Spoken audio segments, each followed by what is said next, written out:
Is the Attack on Titan anime a masterpiece? Let's talk about it. I personally believe the true answer to that question lies in the series finale. Based upon its popularity, I believe it's definitely safe to say that everything leading up to this final season has been an absolute 10 out of 10 in the eyes of the fans. Everything except the milking of these last few episodes. Having a spotty release schedule isn't reason enough to prevent AOT from being considered a masterpiece, and leading with the first 30 minutes of the finale, it definitely does appear that the series will end strongly. The spoilers are about to come in now, so scroll away if you want to. One of the first scenes that really caught me off guard and took me aback completely was the depiction of the rumbling. Everything from seeing all those people falling off of cliffs to their doom, as well as the cries of the Marleyan baby as everyone tried to run away from the colossal titans. It was all just incredibly hard to watch. We got the best fight scene in all of AOT, with the entire alliance teaming up to take out Eren's founding titan. We literally get to see every single one of our favorite characters going up against every titan that's ever existed. And Mikasa and Levi end up putting out a ridiculous amount of work. Even while Levi is wounded, he's still him. We also finally get to see the colossal titan Eren animated in his fight against Armin. And as if things hadn't already gotten dark enough, we also get to see every single one of the remaining Eldians briefly turned into pure titans, including Connie and John. My other favorite part of the episode is when we get to see Eren and Mikasa happily live out the rest of their lives together in an alternate universe. And when Levi and the rest of our main cast are given an opportunity to say goodbye to the fallen scouts. I had already gotten pretty emotional upon seeing Hanji and Erwin, but the second they showed Sasha, it was over for me. Waterworks in an instant. Speaking of crying, expect to do a lot of it while watching this finale because it is not for the faint of heart. AOT may be a shonen, but it doesn't have a happy ending, and it's not supposed to. See, AOT is the story of a boy who desires freedom in a world that doesn't want him to exist. And in this episode, we see Eren come to terms with that truth by sacrificing his own life, wiping out 80% of the entire population and letting his friends unalive him, with the hope that afterwards there can be peace and Eldians will no longer have to live as second-class citizens due to their ethnicity. We see this plot backfire almost immediately after Eren's passing, with the Yeagers forming a new army for Paradise to fight against outsiders with. We even see that years and years in the future, after Eren's death, human technology advances again so much that the outsiders nuke and wipe out Paradise Island, because despite Eren's best efforts, war is part of human nature, and no matter what, there was nothing him or any of his friends could do to change that. Then we are given a post-credit scene that can potentially spell out the future for the entire series. We see a heavily bandaged boy walking through the deserted remains of Paradise. Him and his dog continue their travels until they stumble upon a giant tree,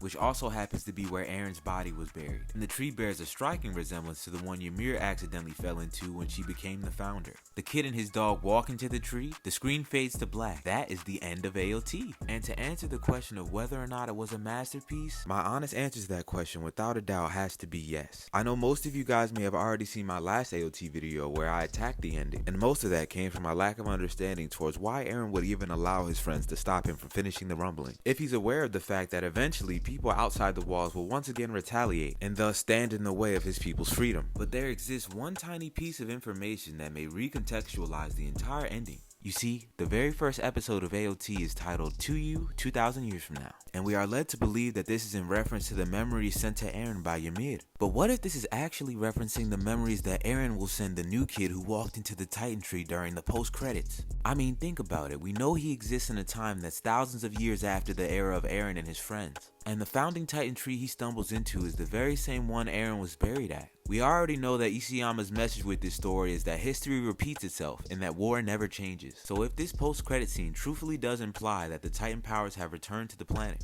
then you should definitely be expecting to see Eren return in a sequel as the new founder. And with that added possibility, I have to declare that Attack on Titan is a masterpiece. But that's just my opinion. Definitely let me know what you guys think in the comments below. I love and appreciate you all for watching this video, and I'll see you guys when I get back from vacation. Sun God signing off.